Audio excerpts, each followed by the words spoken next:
Howdy gang, it's Chris Angel coming at you for another episode of Marketing for the Rest of Us. And tonight we're talking about events or conferences. I love conferences. For the last 17 years of business, I've been to many conferences. Then I always have this lift in my spirit, this lift in my soul. It never fails. Even the times when I feel like, I don't really know if I want to go. I don't really know if I have time to go. I go, and then I have this lift in my spirit. There's something about that, right? Getting out of your normal routine and getting into a new environment around new people, getting in front of speakers and hearing what speakers have to say. There's just something new, refreshes my life, my plans, my goals, the whole thing. And when I come back from an event, I have this new energy. Now, if I were more proactive about it, I would actually take I just haven't found my rhythm yet. I don't know if it's like quarterly or every other month, but I know that when I get out, I come back recharged. And I think there's another level for me to even get to as it relates to how often I go to events and what the rhythm of those events are. Because like I said, the charge that I have when I come back from an event infuses my entire business. So I want to walk through some thoughts here about events in case you are looking at going to some events this year, okay? Here's what's common, and this happens to me still, and it happens to many others as well. Here's where people get stuck with events. The first thing I think people think is, I don't have the money to go. I can't pay for the ticket, can't pay for the airfare, I can't pay for the hotel.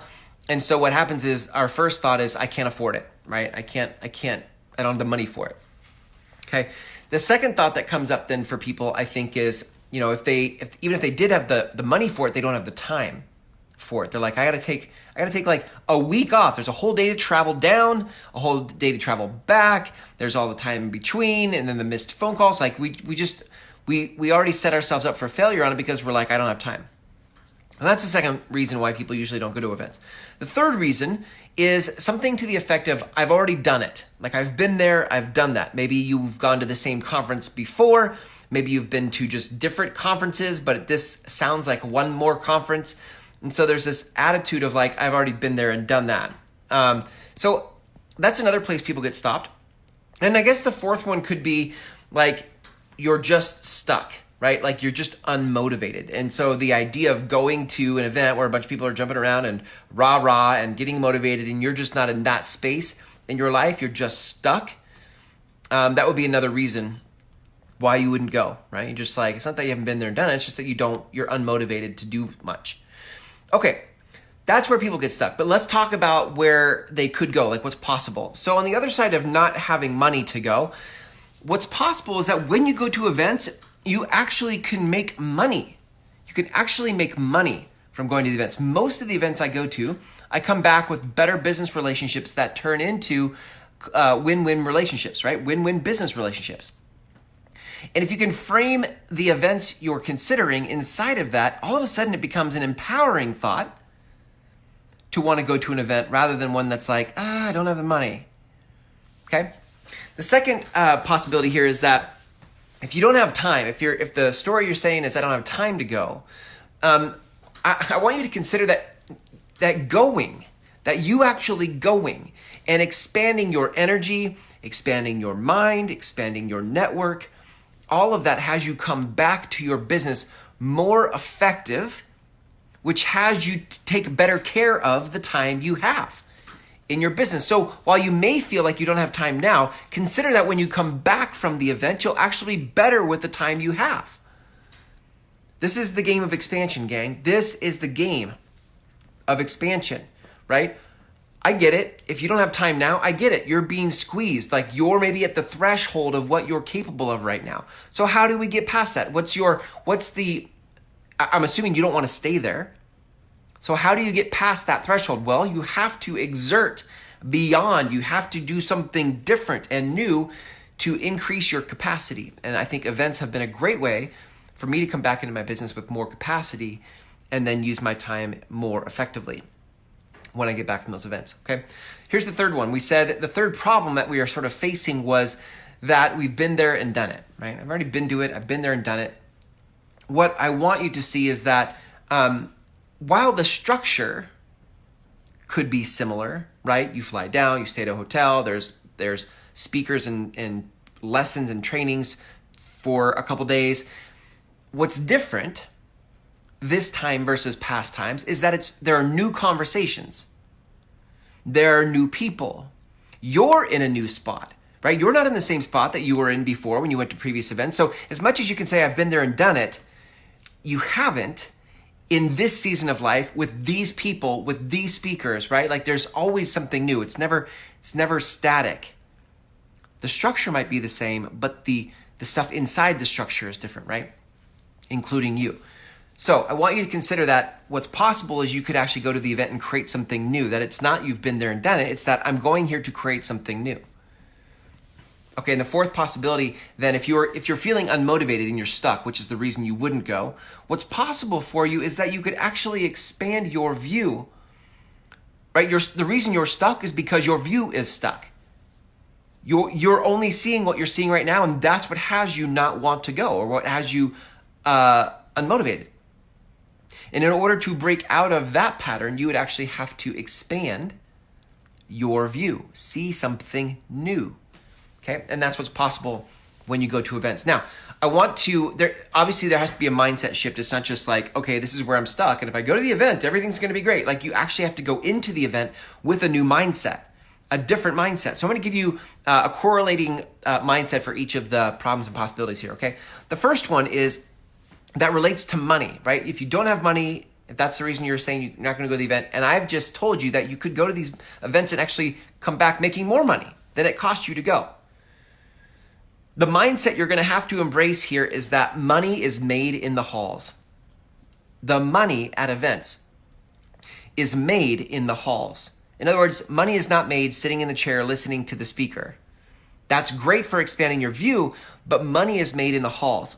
Which means if you're going to turn that into action, what would be the action of that? Well, when you go down, you're going to set an intention and a plan for what to do to create conversation in the halls, because that, when you start talking to people face to face outside of the speakers and the trainings, that's where you start to find opportunity. But to do that, you're going to have to create a plan. Like, what's the plan? Do you have a certain business card? Do you have a conversation starter? How many conversations would you want to have that turned into business to make it worth your while? But you see, if you don't have any of that defined, then there's no way to create a plan, and then you go down and you sit in the event and you watch the trainings, and then you go home having not made a return on your investment because you weren't intentional in the halls, because money is made in the halls at events. Okay? All right, so that's how you move from a place of not having money to actually going to events and making money, is that money is made in the halls, and you translate that into a plan before you ever go. Okay? Next, the second problem is that you don't have time. At least you don't think you have time. Knowing that, but the possibility could be that you get to the event and you have such an expansion of your mind and skill sets that you come back being more effective with your time now that you're back from the event. The mindset you have to shift in order to experience that change is that we as people, we make time. We make time. To say I don't have time puts you in the position of being a victim. To say I don't have time, well, that's ridiculous. Like why did you get into business? For most entrepreneurs and small business owners, we got into business because we wanted what? Control of our time. But if you're living in the world right now called I don't have time, then you've lost touch with with the privilege that comes with being a business owner, which is you get to make the time. You get to make whatever time you want. Whatever time you want. Right? So what that looks like in action, like how do I make time? Okay, well, here's what it looks like. Plan out, like, what's the event you're going to go to? And if you're far enough in advance, block that time right now. Block it in your calendar so that there are no appointments, and watch how creative you get. Watch how creative you get to protect the time you've blocked and to be productive around it. Okay? So that's how you make time, is you block it. You decide in advance, no, that is what I'm doing. I decide my future, I decide my time, and I'm going to that event. And then you block it, and then you work around it, and you get very creative about how to protect that time. Okay, here is the third mindset, right? This is attached to the problem or the story called I've already been there and done that. What I told you was possible was that you could actually create something new because you're in a new spot with new people and new speakers, and the whole thing is new. But to create something new, the mindset shift that has to happen is that, here it is, ready? Context gives life to the content. Context gives life to the content. So you're going to go to this event. And if the context of the event is, I've been there and done that, all conferences are the same, well, then there's no change, right? But if the context for this event is, I'm going here with the intention to get a return on investment and to expand my business, to double my business, whatever it is in the next year, then what happens is your context is actually what gives life to the speakers, the conversations, the whole experience of the event. Your context is what makes that work. Got it? So it's not relying on the event to do all the heavy lifting. It's your context of the event that does the heavy lifting. And I think a lot of times, I did this when I was younger. I would go to events and I was kind of like, I didn't know what to expect. So I went to the event going, well, I hope the event's good. I sure hope I get something out of it. I sure hope that this, like they deliver. And as I got older, I realized like, I'm actually the one that gets to say. And how do I do that? I do it with my context. So the context that you hold for the event before you ever show up is what actually gives life to the content of that event. Okay? That's the mindset shift that you need if you're going to get a return on investment from your events. Now, what does that look like in action? Well, it looks like you creating, right? It looks like you creating an empowering context. Like it's one, okay, so the mindset shift is context gives life to the content. But the action here is that you actually have to create now the context. What is it? What do you want it to be? So maybe the context is you're going to go to this next event and you're going to meet 5 people that would more than 5x the return of the investment of the event. That would be an empowering context. Maybe you're going to go and you're going to be like, I'm looking for this one person. I'm looking for one person. And this one person would be X, and this is what I would get from it. But do you see, like, you're the one that gets to say, you're the author of the context. So that's the action here is you're going to create or author the context for the next event you want to go to. Now, finally, the last problem where people can get stuck in events is they just don't feel motivated or they're just stuck where they're at, right? But if you went to the event, you could actually expand what's possible for you. The mindset shift that has to happen here is that you are one conversation and one relationship away from changing your future. If you're stuck, I want you to see that you're one conversation away from changing your future. You are one relationship away from changing your future. And if you can embrace that, all of a sudden going to a conference, going to an event, getting out of the online world into the offline world and meeting people face to face could be the exact change that you needed to take your business where you sought to take it when you first started it. That is a super empowering context, and I love that one, right? So you are one conversation and one relationship away from changing your future. What does that look like in action? Well, it looks like you practicing the conversation. You need to practice having the conversation so that the one conversation and the one person could actually change your future. There is a process. There's a networking group I've been a part of for over a year and a half called Master Networks. There is an acronym that they teach in Master Networks called BOND, B-O-N-D, BOND, right? And it stands for build on common interests, then do occupation exploration, then do needs discovery, and then finish with develop opportunities. So if you get really good at, exploring, building on common interests, we have this thing in common. And then we go to occupation exploration. What do you do for work? And how long have you been doing that? And what are your biggest challenges right now? Then you get into needs discovery. Like, where are you stuck? Like, what have you tried? What are your goals this year? And as you listen for that, you can actually hear how to develop opportunities with them. So if you get really good at the conversation and asking questions, then this is how you can actually get a return on investment from an event. And this is how you're one conversation away from changing your future. Or one relationship away from changing your future. But you have to be good in the moment with the conversation, okay? You can't go to an event and be a wallflower and get a return on investment. So the choice is up to you, right? Like, one of the cool things about events is that usually people at events are proactive, self-starters. They're there because they want to be, and those are exactly the kind of people you want to be working with. Those are the best kind of clients to be working with because they're investing in themselves.